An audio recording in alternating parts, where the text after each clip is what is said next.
whole story. He'll tell them the whole story. Tell them the whole story.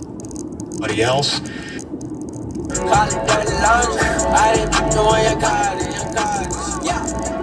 Hey, your card in your card. What? Put your card in your card.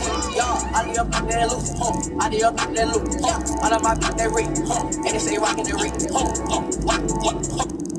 The return flight till at least a little later in the week because the airports aren't open right now. But a lot of you also are curious about what's going on with our schools. Well, Miami.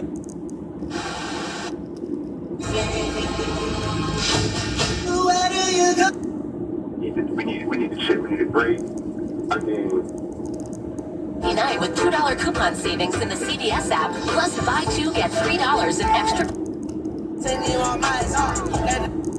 College campuses and all classes and activities canceled today, Monday, until further notice. Broward College also closed until further notice right now. We know there's a lot of information, so you can get that, I'm sure, all over our website. We've got the crawl going at the bottom of the screen, so we're going to keep you informed. And speaking of being informed, this lady right here, Lisette Gonzalez, has been informing us around the clock these last few days as we deal with Hurricane Irma, now Tropical Storm Irma. Lisette, what's the latest? Yeah, you know, you're right, Lauren, about how we've been calling it a hurricane and tracking it as a hurricane for so long that it's almost difficult to now say a tropical storm. But yes, that's good news, though, for our friends here across the Panhandle, the Gulf Coast of the peninsula, and also Georgia, the Carolinas, the entire southeast of the U.S., dealing with a tropical storm Irma now as of the 8 a.m. advisory.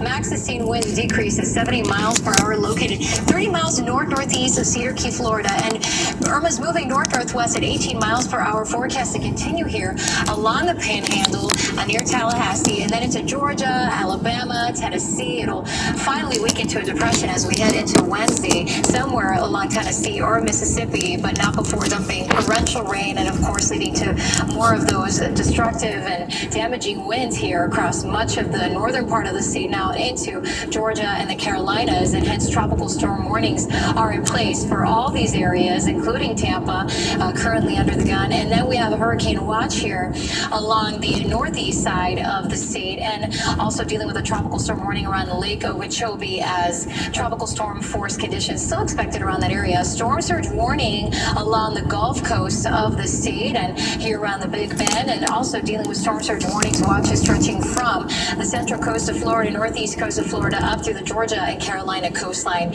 Now, as we're still dealing with for that storm surge, we're under a flood watch at this time since we had all the rainfall yesterday, standing water, and still going to see some squalls and storms throughout the day today, scattered in nature. Flash flood watch around Lake Okeechobee, flood warnings and flood watches extending across much of the east and northeastern side of the state.